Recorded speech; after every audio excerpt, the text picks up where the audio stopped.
जय श्री राम। आज़ादी के 75वें जश्न पर भव्य भारत न्यूज़ आप सभी दर्शकों का हार्दिक अभिनंदन करता है। इस जश्न आज़ादी के मौके पर पूरा देश खुशहाल है और यही हमारी कामना भी है। पिछले 2 सालों से जश्न आज़ादी का रंग थोड़ा फीका जरूर पड़ा है। इसका कारण हम सभी को पता है। आज हमारा तिरंगा कहता है कि मैं इंसानियत में बसता हूं और लोग मुझे मजहबों में ढूंढते हैं। खैर, समझदारों के लिए इशारा काफ़ी है, लेकिन इस मौके पर हम आपको जो बताने जा रहे हैं वो महत्वपूर्ण है और आपको यह जानना भी चाहिए।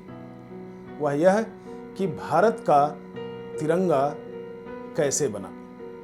तो हम आपको बता दें कि भारत का ध्वज 9वीं बार में तिरंगे का रूप ले पाया है।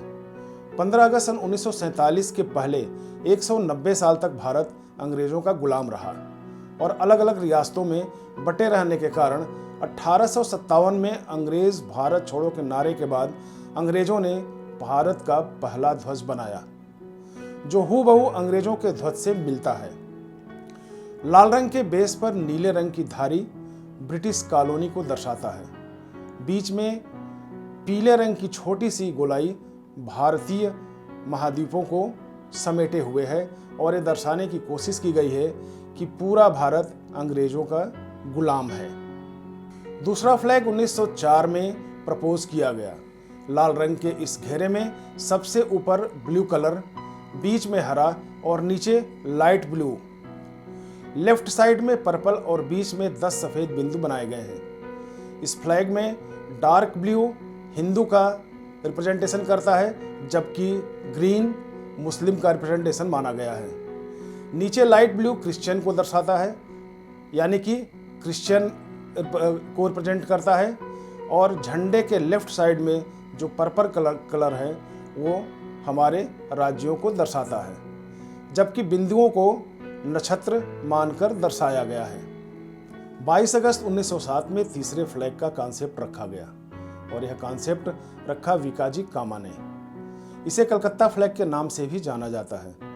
जर्मनी में इंटरनेशनल सोशलिस्ट कॉन्फ्रेंस में इंडियन इंडिपेंडेंस की कल्पना की गई और यह फ्लैग सामने आया। चौथे फ्लैग को the flag of Indian home rule movement कहा गया और इसे एनी बेसेंट और बाल गंगाधर तिलक ने स्वीकार किया था। इस फ्लैग में वही अंग्रेजों का छाप भी देखने को मिला। तो दूसरी तरफ मुसलमानों का 7 तारे हिंदू के खाते में दिखाए गए। तो फ्लैग में 5 रेड बैंड जो आपको दिखाई दे रहे हैं ये कम्युनिस्टों के खाते में गए और 4 ग्रीन बैंड सोशलिस्टों को दिए गए। इसके अलावा 1916 में पिंगली वेंकैया ने हाई कोर्ट मद्रास के सामने 30 फ्लैग की एक बुकलेट पेश की और कहा कि यह फ्लैग मूवमेंट जारी रहेगा, लेकिन बाद में कोर्ट ने इस पर बैन लगा दिया और अस्वीकार कर दिया। इसके बाद नंबर आता है गांधी जी के फ्लैग का। अप्रैल 1921 में गांधी जी ने ग्रीन और सेफ्रॉन पट्टी के बीच चरखे वाले झंडे का कॉन्सेप्ट रखा। एक्चुअली ग्रीन और सेफ्रॉन रंगों के बीच गांधी जी को लाला हंसराज ने सुझाव दिया था कि वे चरखे को डिजाइन कराएं। गांधी जी ने पिंगली वेंकैया को इस बात को बहुत देर से बताया और कांग्रेस का अधिवेशन तब तक खत्म हो गया था। फिर सरदार वल्लभ भाई पटेल की राय से स्वराज फ्लैग का कॉन्सेप्ट 1931 में रखा गया। इस फ्लैग में ऊपर की तरफ आपको जो दिख रहा है यह सेफ्रॉन कलर है, बीच में गांधी जी का चरखा और नीचे हरे रंग को सजोया गया है, जिससे मोतीलाल नेहरू भी सहमत हुए और इसे स्वराज फ्लैग का नाम दिया गया।